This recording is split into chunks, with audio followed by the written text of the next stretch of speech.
Welcome to this episode. Today we cover Hannah's prayer and Jesusness, embracing vulnerability and faith.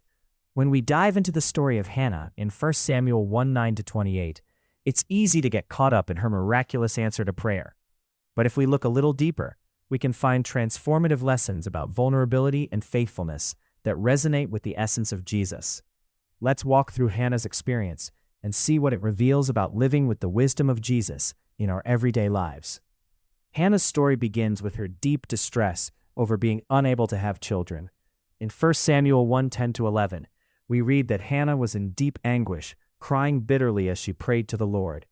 In that moment, she makes a vow, saying, "O Lord of heaven's armies, if you will look upon my sorrow and answer my prayer and give me a son, then I will give him back to you." Here, Hannah doesn't shy away from her feelings. She pours out her heart to God without holding anything back. This kind of vulnerability is reminiscent of Jesus in the Garden of Gethsemane, where he also prayed with anguish. Just like Jesus, Hannah's honest prayer invites us to bring our whole selves, our pain, hopes, and fears, before God. Hannah's story also highlights the power of faithfulness. After she receives her son, Samuel, she fulfills her vow by dedicating him to the Lord's service. This act goes beyond merely keeping a promise. It's about aligning her life with a greater purpose, much like Jesus' unwavering commitment to his mission.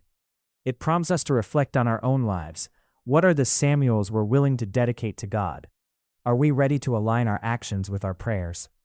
As we move into 1 Samuel 2:3, we see young Samuel learning to hear God's voice.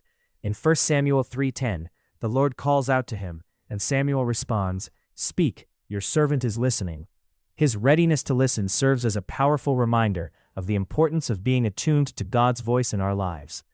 Jesus often withdrew to quiet places to pray and listen. In our fast-paced world, how do we create space for this kind of listening? There are practical steps we can take to cultivate this listening. Setting aside quiet time daily, even if it's just a few minutes, can help center our spirits. Practicing mindfulness allows us to be present in the moment, opening ourselves to hear God's subtle whispers. Journaling our thoughts and prayers can also help clarify God's voice amidst the noise of life. In 1 Samuel 4:1-11, the Israelites face defeat against the Philistines. They bring the Ark of the Covenant into battle, believing it will guarantee victory. However, they end up defeated, and the Ark is captured. This story serves as a warning against treating faith as a transactional relationship. The Israelites relied on the Ark as a talisman instead of seeking a genuine relationship with God. Jesus teaches us that true faith isn't about leveraging God for our desires. It's about cultivating an ongoing, humble relationship with Him. From this passage, we learn that our faith must be rooted in trust and surrender, not in the expectation of specific outcomes. Just like Jesus, who trusted the Father even unto death, we're called to trust in God's wisdom and timing. It's worth reflecting on where in our lives we might need to shift from a transactional faith to a relational one. How can we practice surrender in the face of life's battles? As we explore these stories through the lens of Jesusness, they invite us into a deeper, more authentic walk of faith.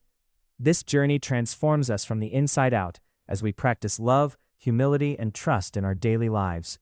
So let's embrace vulnerability and faithfulness, just like Hannah, and strive to listen for God's voice in the quiet moments. Thanks for listening. See you in the next episode.